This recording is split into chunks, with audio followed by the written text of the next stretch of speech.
বানিয়ে নেব। এবার ময়দার মধ্যে এমন করে দেব।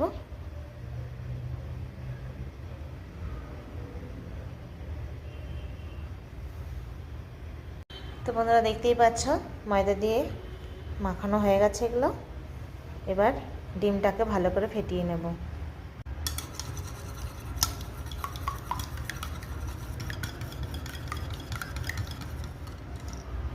ডিমটা ভালো করে ফেটানো হয়ে গেছে।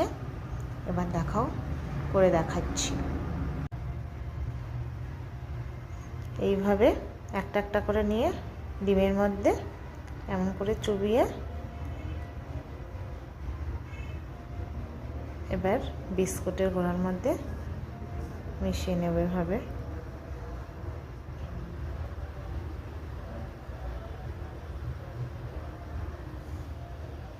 এই করে পরপর সবকটা নিয়ে এমন করে নেব, নিয়ে করে নেব।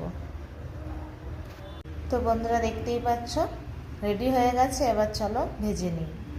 তো বন্ধুরা দেখতেই পাচ্ছ আমি আগে থেকে কড়াইতে তেল গরম করতে দিয়ে দিয়েছি, কারণ এই ভাজাটা খুব গরম তেলের মধ্যে ভাজতে হবে। আর যদি কম গরম তেলে ভাজি তাহলে কিন্তু ফেটে যাওয়ার ভয় আছে। তো বন্ধুরা দেখতেই পাচ্ছ তেলটা গরম হয়ে গেছে। এবার এক এক করে ভেজে নেব।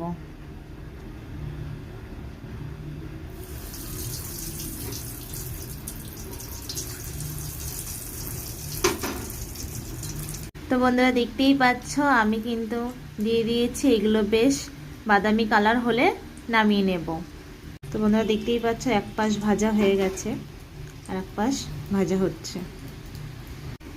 এগুলো খুব কড়া ভাজার দরকার নেই, কারণ গাজর বিট আগে থেকেই সেদ্ধ করা, তার জন্য এগুলো খুব কড়া ভাজার প্রয়োজন নেই। দেখতেই পাচ্ছ ভাজা হয়ে গেছে। এবার নামিয়ে নেব।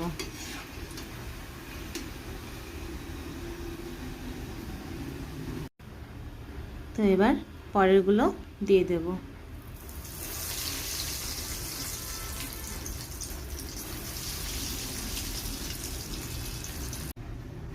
তো বন্ধুরা দেখতেই পাচ্ছ পরেরগুলোও ভাজা হয়ে গেছে, নামিয়ে নিচ্ছি।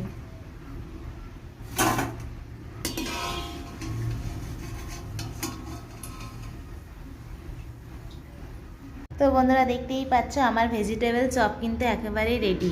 আমার এই রেসিপিটি তোমাদের কেমন লেগেছে অবশ্যই কিন্তু আমাকে কমেন্টে জানিও। আর লাইক কমেন্ট শেয়ার করতে কিন্তু একদমই ভুলো না। আর কেউ যদি আমার চ্যানেলটিতে এখনও সাবস্ক্রাইব না করে থাকো তাহলে কিন্তু অবশ্যই করে দিও। নেক্সট ভিডিও নিয়ে আবার আসবো।